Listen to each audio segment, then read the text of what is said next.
Kaya siya ibabalik, mayroon kasi po tayong personal sin na hindi po naaalis. Di po ba? Yung isa nagsisinungaling ka pa eh. Tawa po. Yun po ang dahilan. So kaya nangako ang Diyos na siya ibabalik. Makikita po natin sa Acts chapter 2 and chapter 3. At kung titingnan po natin yung mga mananampalataya, dito po rin po silang tinawag na unang Christian. So kaya kung titingnan po natin, aralin po natin mabuti sa Acts, ay makikita po natin dito kung paano po ang tunay ng mga mananampalataya ito ay nag-work. At makikita po natin na yung tinuturo po dito ay pure na salita ng Diyos. No commentary o anumang kaisipan ng tao. Subalit habang tumatagal po ang mga mananampalataya, ay maraming lumabas na katuruan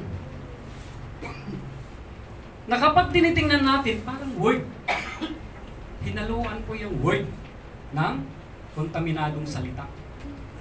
So kaya kung mapapansin po natin sa ating panahon, yung mga church ay mayroong division. Tama po ba? Anong denomination ka? O Christian.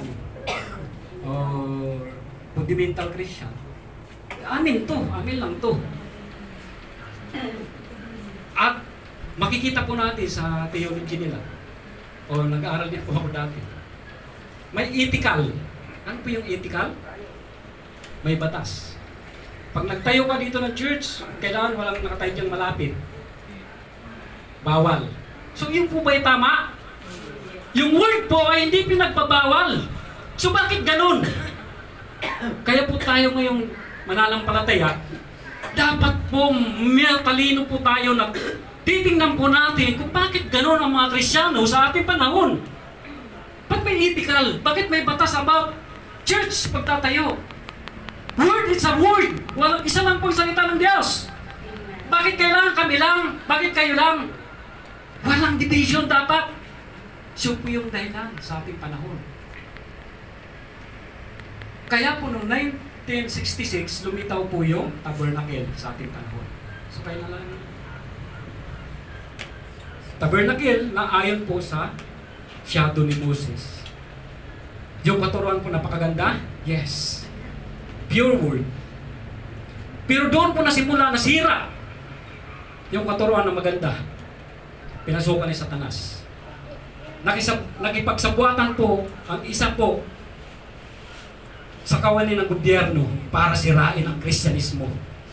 Hanggang sa ating panahon, kung bakit po kontaminado ang bawat simbahan. Yan po yung totoo. Kaya po sa ating panahon, dapat makreate ang bawat simbahan. Yun po ang dahilan. Pasalamat po tayo dahil mayroon po nagtagumpay pagkatapos po masira yung tabernacle. At kung titingnan po natin ang history, nabura po yung tabernacle sa noong 1966. Wala na po kahit anino ng church na yun, na napakaganda po ng katuruan. Nandoon po yung 7 lampstand. So ang simbolo po ng 7 lampstand ay 7 messengers at 7 spirit. Bakit po? Itong 7 messengers ay leader po ng church po. Leader po ng church ito. Bakit 7 spirits? Ang bawat isa ay sinasamahan ng banal na espiritu para tumayo. Pero nagbitray sila sa Panginoon lahat. Kaya nabura po yung tabernacle. But ang magandang balita ay mayroong nagtagumpay sa gitna po ng pagkawasak ng tabernacle sa ating panahon. Sino po siya? Siya po yung wise servant in the Bible, in Book of Revelation. Siya po yung people and wise servants. At yung 7 messengers ay nakapangako rin po sa Revelation. Sila po yung tinutukoy na 7 churches dito sa Revelation. Mababasa po natin yon na maraming church dyan. Yun po yung nakapangako. At ito po ay na-fulfill na po sa ating panahon.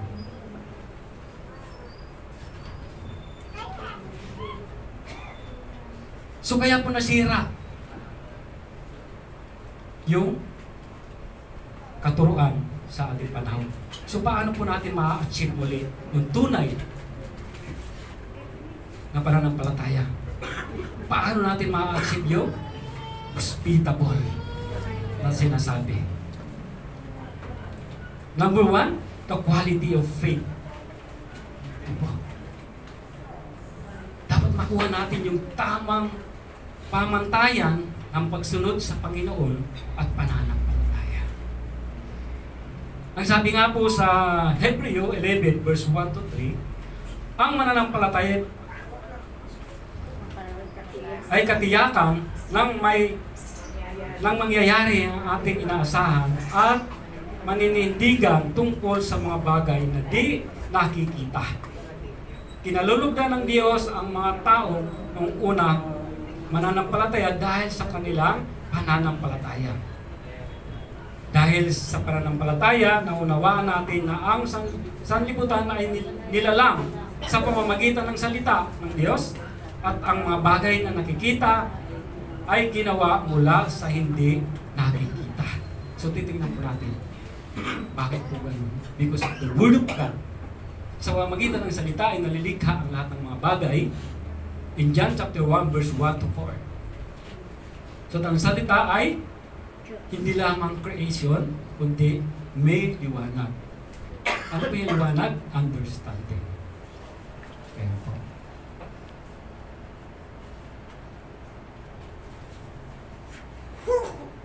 In Lucas chapter 18 verse 8, sinabi niya, sinabi ko sa inyo, agad niya ibibigay sa kanila ang katarungan, ngunit sa pagbabalik ng anak ng tao, may dadarat niyan pa, kaya siyang mga taong may pananampalataya. So ano po ba yung tinutukoy dito? So ibig sabihin, hindi po basta-basta pananampalataya yung hinihingi ng Diyos, kundi yung pananampalataya tunay na nakakasunod sa kanyang pamantayan. Walang iba ang salita ng Diyos. Ayan po. So kaya nga po, lagi kong sinasabi na bawat siglo o every era ay mayroong task na ibinigay ang Diyos. At sa ating panahon, ang task ay maunawaan natin yung revelation. Yung po ang pinakahuling aklat na nakasilyo, ngunit nabuksan dahil sa ating Panginoong Jesus. Ano po? Na siyang inayakan ni John nung siya po ay dinala sa heaven. Nung siya po ay dinala sa Patmos. Yung Patmos po ay isang lugar po sa Romans na tapunan po ng mga bilanggo. No? So ginawang tinuring na bilanggo si John, no? Dahil sa pangangaral ng salita. Amen. Dahil po sa pangangaral niya sa tunay na salita, pinatapon siya roon. Kapag pinatapon ka doon, walang taong mabubuhay doon. Mamamatay ka roon dahil nandun lahat ng mababangis na hayop. Kainin ka roon ng buhay. Pero doon po, tinagpo si John. No? Siya po ay nakatanggap ng revelation, si John, na binigay ng ating Panginoon. Pero dahil wala na si John, mayroong pipiliin yung wise and faithful servants na siyang magpapadaloy ng kanyang mga salita sa ating panahon. So yun po yun. Pangalawa, the quality of study the Word of God. Ayan.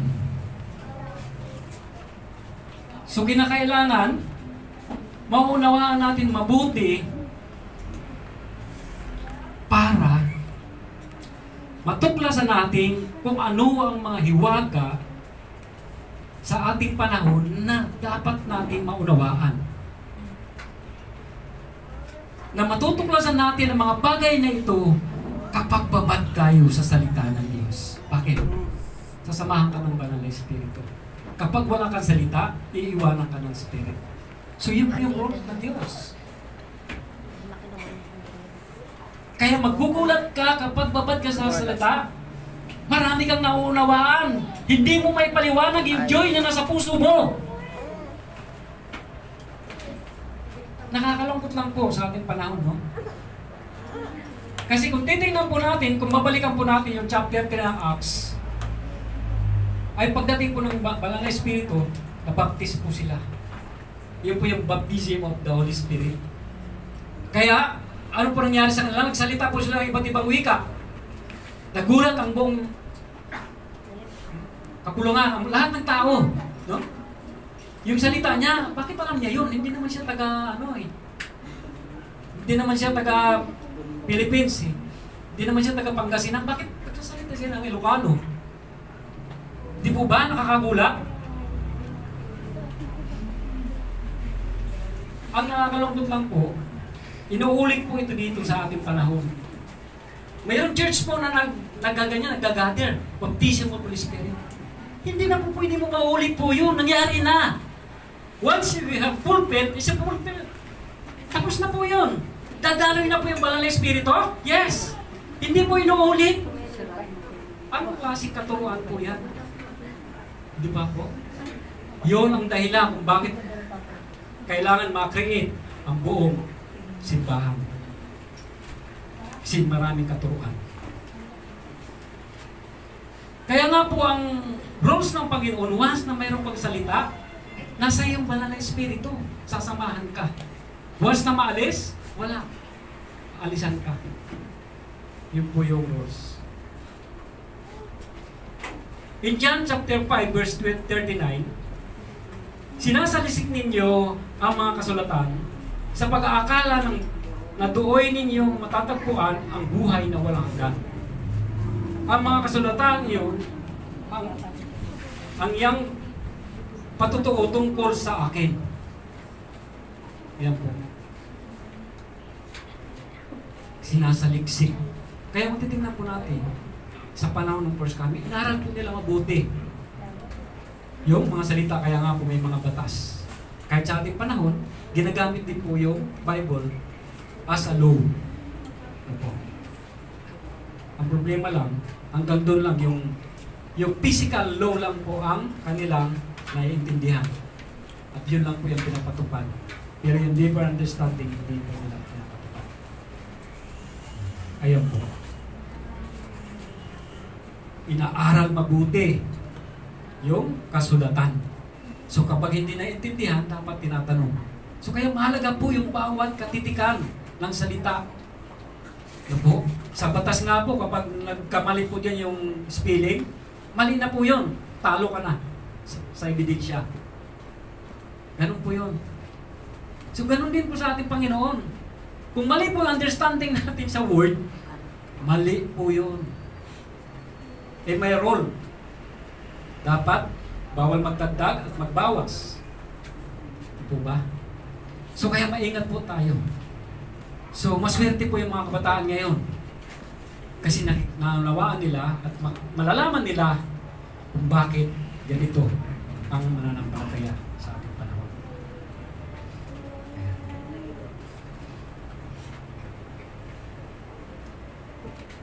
Kawikaan 11 verse 25, ito po yung sinasabi.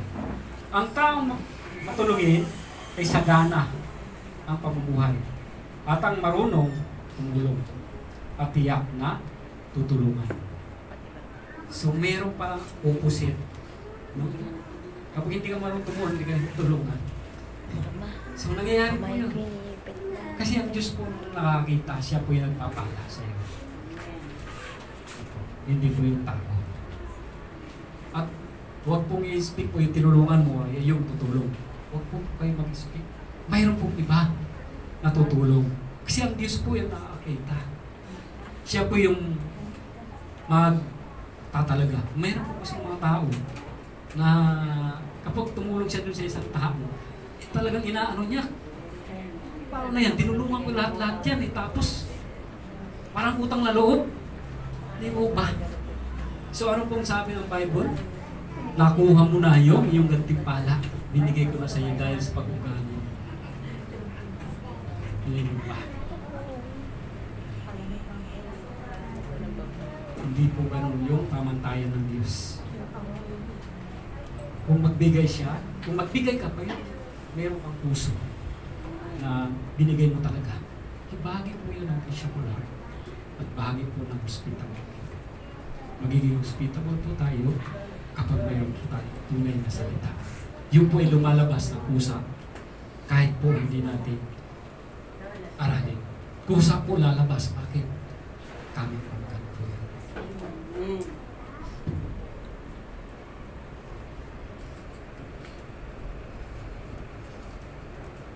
In Ephesians 5 verse 16, gamitin ninyo ng lubusan para sa mabuti ang bawat pagkakataon sapagkat puno ng kasamaan ang kasalukuyang panahon. Ayan po. So, ibig sabihin nun, wag po natin pag-aksayahin yung ating oras. Sa lahat ng pagkakataon ay gagawin natin yung task mo sa ating Diyos. Maging si Satanas po ikaw lang ang binabantayan niya. Was na nagkamali ka konti, susunod-sunurin ka niya. Hanggang sa malugmok ka. Ganun po yun. Kaya, dapat lagi po tayo handa sa lahat ng mangyayari. So, number 3 po, number 10 na ba tayo?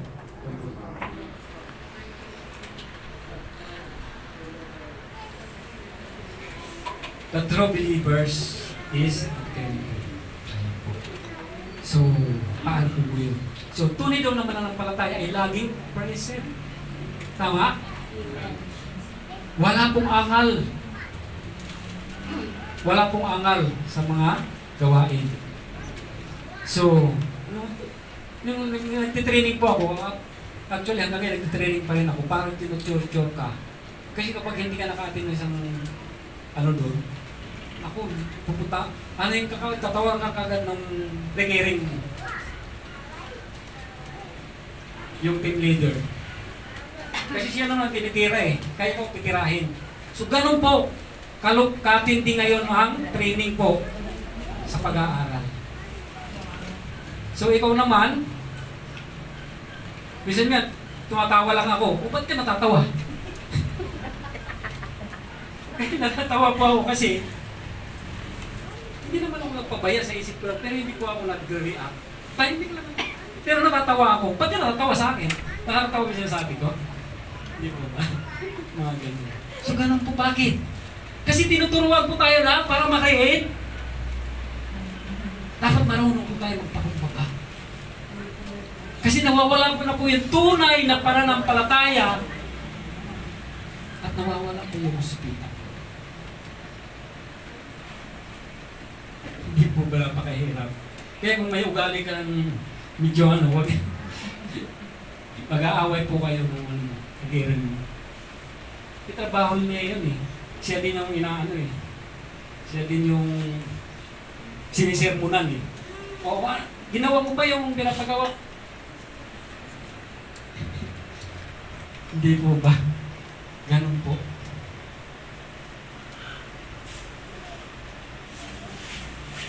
Ephesians 5 verse 16, gamitin ninyo ang lubusan para sa mabuting gawain sa bawat pagkakataon.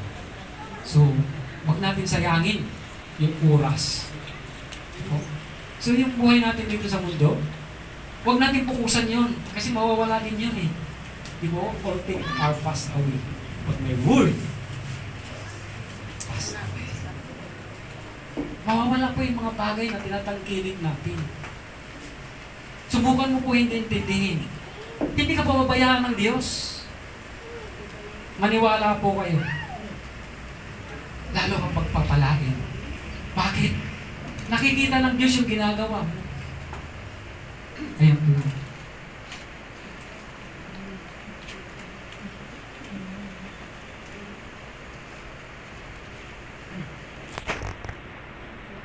Second Corinthians chapter 5 verse 11. Kaya nga dahil sa may takot kami sa Panginoon, sinisikap namin hikayatin ang mga tao na manumbalik sa Kanya, alam ng Diyos ang tunay na naming pagkatao at inaasahan kung kailangan. Ninyo ako. So, sino po yung nagsalita dito si Apostol Paul? So, wala po silang sinayang na oras. No po? Kahit yung pinakamahirap na tao, yung baga yung, di ba iba't iba ang ugali ng tao?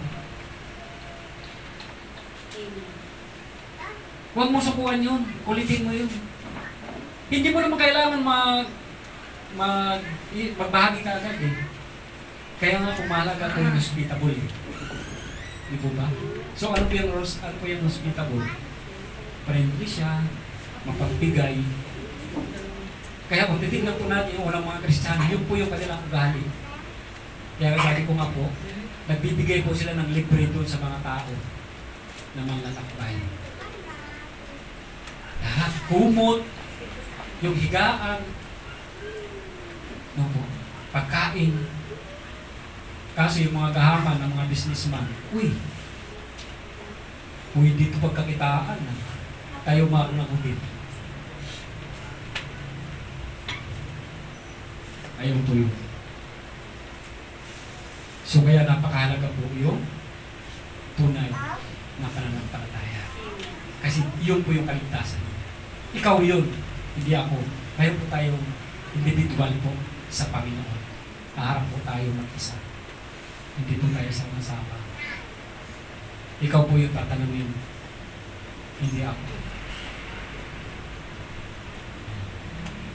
So last po is the work of God or evangelism. So kung titignan po natin ang Bible, dito po nakasalalay lahat. Ito po yung work ng Diyos.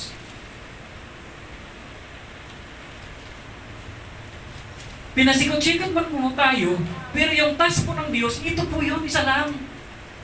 Mag-evangelize ka. Isa lang po yun. Tinuturuan lang po tayo para matutuwa tayo. Kasi bakit? Gusto ng Diyos bago siya dumating, ma-portray mo na yung salita niya. Marinig lahat. Para wala kang dahilan. Hindi naman ako sinabihan mo. Hindi po ba sila sa yung mayaman? Ang sabi po ng mayaman, Panginoon, utusan mo naman ang mga Abraham, utusan mo naman si Lazaro na mabuhay ulit. Utusan to sa aking mga kapatid kasi mayroon akong ilang kapatid ba yun? 5 ba yun? Basta ganon. Napagsabihan sila para hindi ko darasin yung dinanas ko ngayon, no? So, ibig sabihin, hirap na hirap yung mayaman. No po? Pero ano pong sabi ng mga Abraham? Naroon na ang mga kasulatan. Ulit na ulit pa rin siya. Panginoon, maging effective yung patay na nabuhay. Sabi niya. Pero ano pong sabi ni Abraham? Kung yung patay ay yung buhay na, hindi kaya napaliwalaan, yung patay pa kaya? So, walang dahilan. No po? Na wala po tayong dahilan na hindi ko narinig yung salita. Narinig. No? Lalo na ngayon sa panahon. Kahit sa social media po, makakarinig ka po ng mga salita. Pero piliin mo po yung totoong salita. Kaya gaya mo ang sinasabi ko, kontaminado po yung salita. Although, words po siya, pero hinahaluan. Hindi na po tunay yung word. Kasi, ano yung tinuro? Ano yung kinain niya? Ano yung naturo niya? Good and evil. Doon sa hardin ng halaman niya.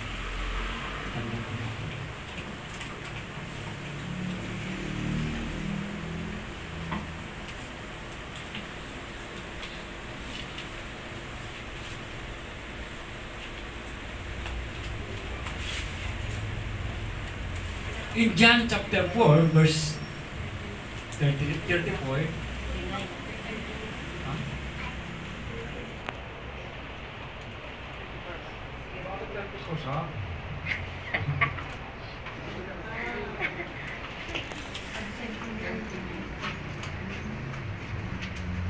hindi tama yung sa akin.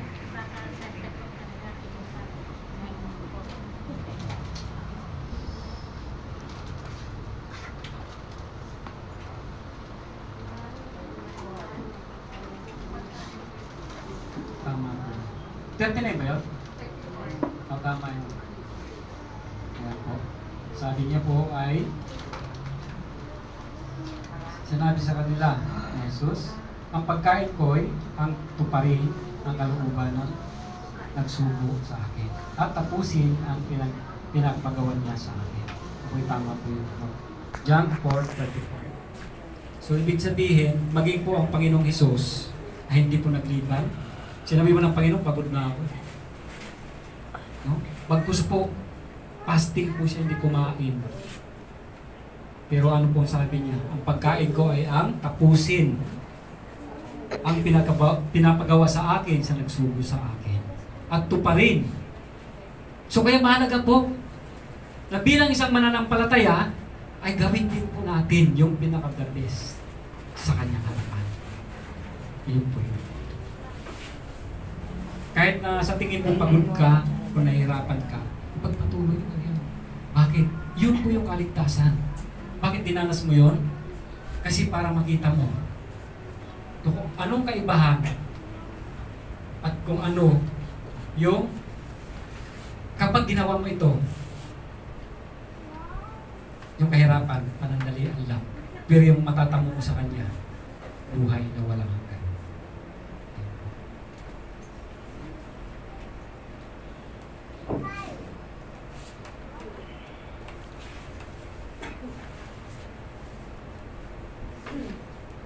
Kinakailangan po, kasi ang paglilingkod, hindi lang po yung, siguro dati po kasi, katulad niyo ako, yung mga bata nito, masaya ako naglilingkod kasi iba yung kaisipan ng bata, di po ba? Masaya yan. Sabi ko sa iyo, noon, di po ako nauwi ng bahay, nandun po ako sa simbahan po ako natutulog. Pag Pasko, magsama-sama po kami. Hindi po kami natutulog sa kanilang bahay, magkakasama po kami. Masayang masaya. So, ganun po yung kabataan. So, lahat po yung nararanasan ng mga kabataan. Pero, ang akala ko, yun yung Christian. Yun lang. Worship. Masaya. Pero hindi pala. Kasi habang tumatagal po, kaya po tama yung sinasabi po ng isang pastor, habang dumadami yung karunungan mo, ay dumadami rin po yung responsibility. Kaya yung iba, ayaw na. Ayaw ko malaman yun. Wala ka rin choice. Masa malaman mo hindi, kailangan mo alamin. Kung hindi mo malaman, kawawa ka. Hindi ka maliligtas. So, may rules eh. Di po ba? Marami nagtuturo po ng ganun. Narinig ko po yun sa isang kasama ko dati. Ay, kasi, huwag mo nang alamin yung revelation. Kasi, ano yan, pasanin mo pa eh. Hindi mo alam, ito pala yung mahalaga sa ating panahon na dapat mong malaman. Hindi ho ba? So, kawaligtaran, bakit sinurturo na si Satanas? Tama yan. Huwag mong alamin. Hindi po ba? Ganong kalupit po at ganong katindi sa ating panahon. So, magtatapos na po tayo. Conclusion po natin is Revelation chapter 1 verse 3. Ano po sabi?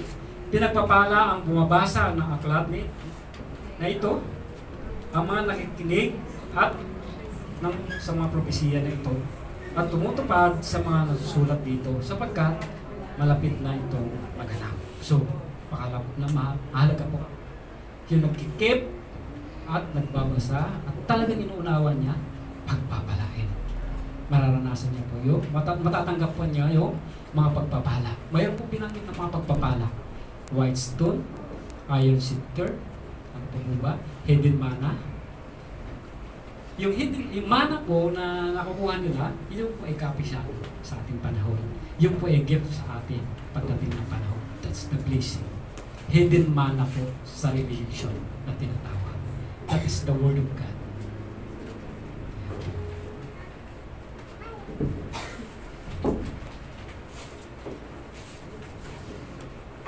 Sa pagtalata in Matthew 7 verse 21, hindi lahat ng tumatanggap sa akin ay makakapasok sa kaharian, kundi ang mga taong sumusunod sa kalooban ng anak sa langit. So, malinaw po yun na dapat mag-push po tayo sa tunay na salita.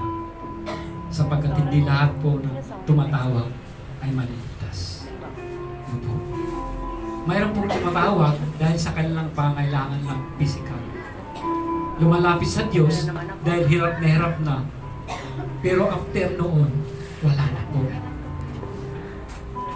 Ang nais ng Diyos, yung lumalapit sa Kanya na walang pagbabago. No? Na kahit anong mangyari, bagyuhin man siya, anuman ang dumating, anumang kalagayan na kanyang danasin, ay mananatili siya nakatayo at haharap sa ating Panginoon. So yun po yung hinahanap ng Diyos. Kaya nga po sinasabi niya po na may madadatngan pa ba akong pananampalataya. Yun po yun.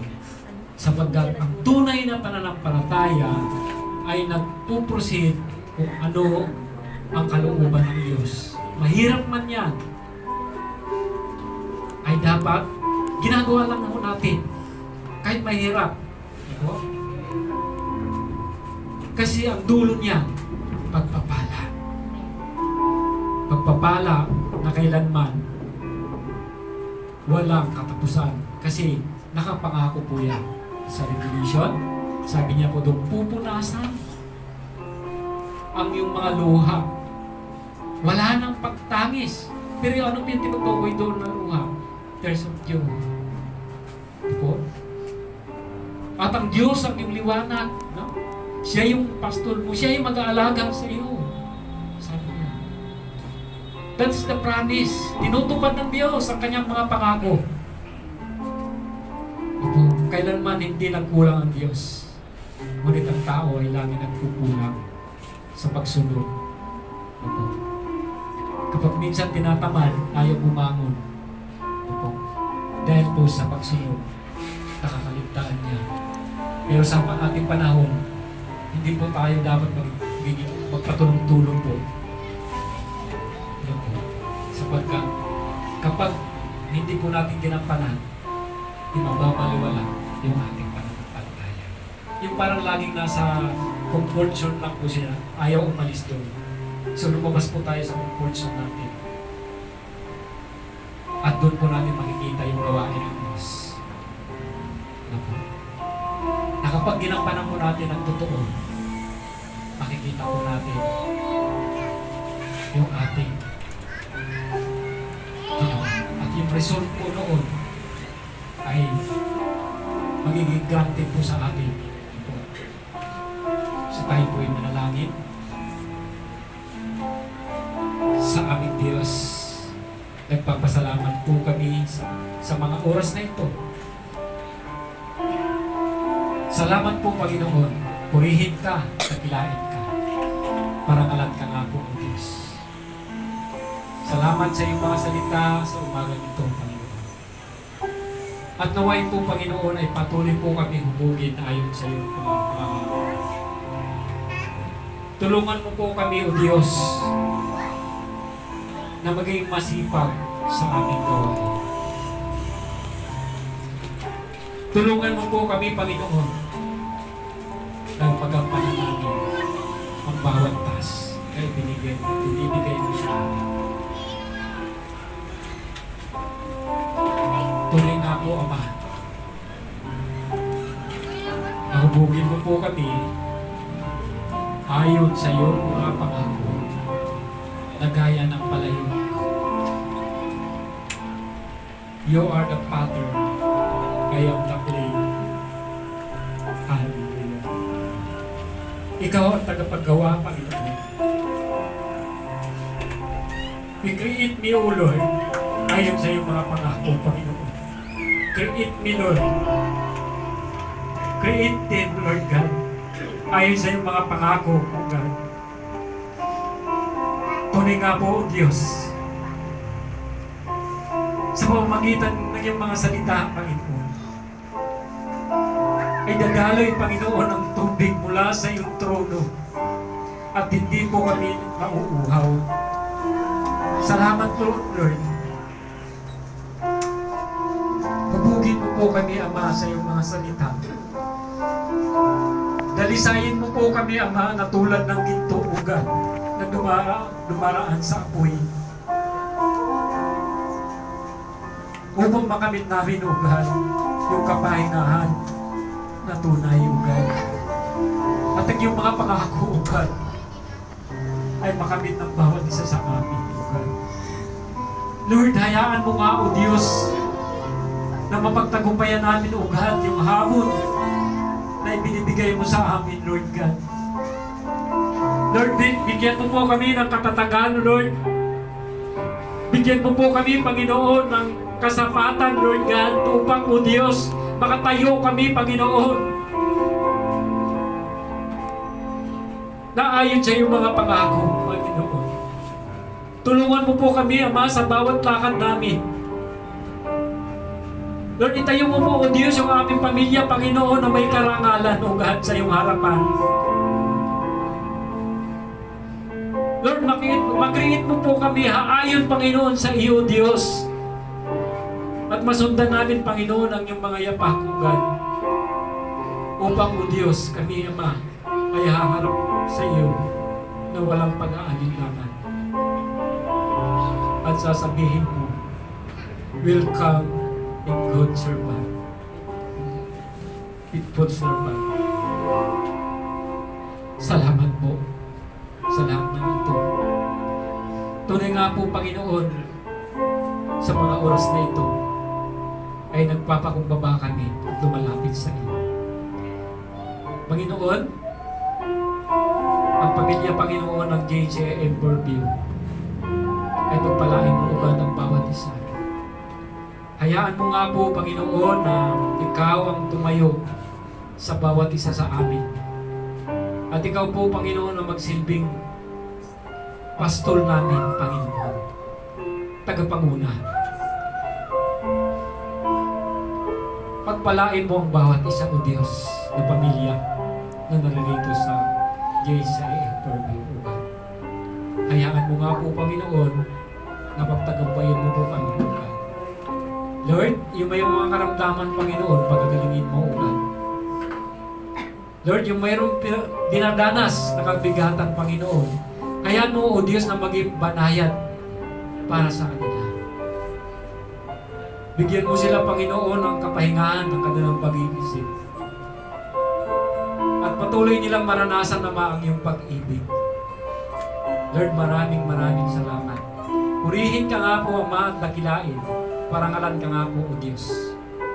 Hindi kami alis sa lugar na ito, Panginoon, na hindi namin taglay ang kalakasan na nagmumula lamang sa iyo. Hindi kami alis sa lugar na ito, Panginoon, na hindi namin taglay ang iyong pagpapala. Hindi kami alis sa lugar na ito na hindi namin taglay, Panginoon, ang iyong basbas. Na saan man kami dumako, O Diyos, ay magsilbi kaming liwanag sa lugar na iyon. Lord, maraming salamat. Pagpalain mo ang bawat isa sa amin, Panginoon. At ang iyong divine protection, Panginoon, ay gawad mo sa bawat isa sa amin. Lord, maraming salamat. Purihin ka, Ama, tagilain ka at parangalan. Lord, maging, O Diyos, yung aming pagsasalusaluhan, pagpalain mo ito. Maging kalakasang pisikal ng aming katawan. Salamat po, Ama. Tagilain ka, parangalan ka. May taas ka. Ito po sa matulangin sa tanging pangalan ni Jesus. Amen.